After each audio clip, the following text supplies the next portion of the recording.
धन्यवाद।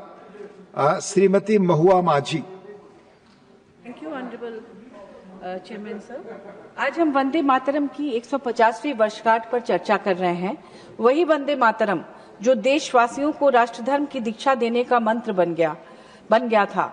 ऋषि बंकिम चंद्र चट्टोपाध्याय के उपन्यास आनंद मठ में शामिल यह 6 स्टैंजा वाला गीत अपने 2 प्रारंभिक शब्दों से ही अमर हो गया, वंदे मातरम। ऋषि बंकिम चंद्र ने दुर्गेश नंदिनी, कपाल कुंडला, देवी चौधुरानी और आनंद मठ जैसे महत्वपूर्ण उपन्यास लिखे। एक साहित्यकार होने के नाते मुझे उन पर फख्र है और बंगाली होने के नाते गर्व भी। हर रचना का अपना भाग्य होता है और वंदे मातरम के भाग्य में अमरत्व लिखा था। 1905 में जब लॉर्ड कर्जन ने बंगाल विभाजन का प्रस्ताव रखा तो पूरा बंगाल प्रतिवाद में खड़ा हो गया। देशभक्तों के मुख से एक ही नारा गूंज रहा था, वंदे मातरम। यही 2 शब्द कर्जन शाही की नजर में राजद्रोह बन गए थे और लेफ्टिनेंट गवर्नर फुलर ने इस पर प्रतिबंध लगा दिया, पर जितना दबाया गया उतना ही यह देश भर में फैलता गया। 1906 में बोरीशाल के प्रांतीय अधिवेशन में निषेधाज्ञा की उपेक्षा कर यह गीत गाया गया। अमृत बाजार पत्रिका के संपादक मोतीलाल घोष ने अंग्रेजों को ललकारते हुए कहा, चाहे तो मेरा सिर फोड़ दो मगर वंदे मातरम हम गाएंगे ही।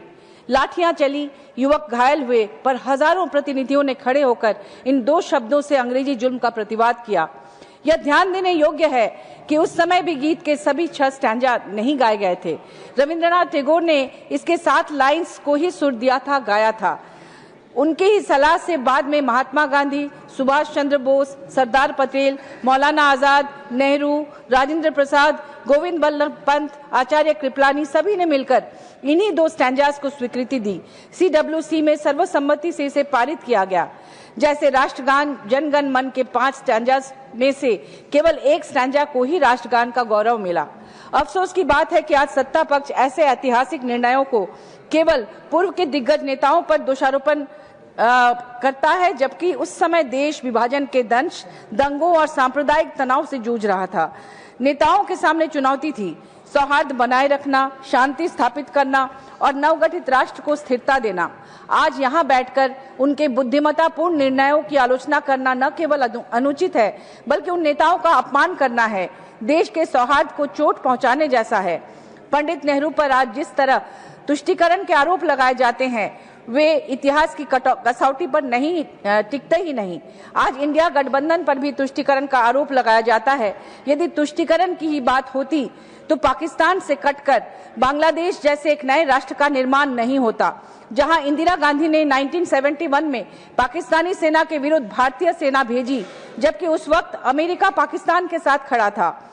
आज इसके उलट बांग्लादेश का पाकिस्तान के करीब जाना सामरिक रूप से चिंताजनक है, पर इस बात पर बात ही नहीं होती।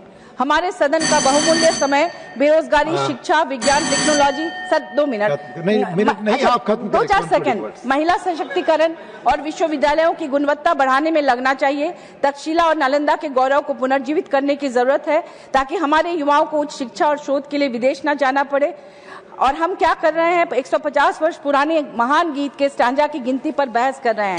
सत्य यह है कि वंदे मातरम सिर्फ एक गीत नहीं, स्वतंत्रता संग्राम का मूल मंत्र है। श्री रामचंद्र जांगड़ा जी 5 मिनट सिर्फ।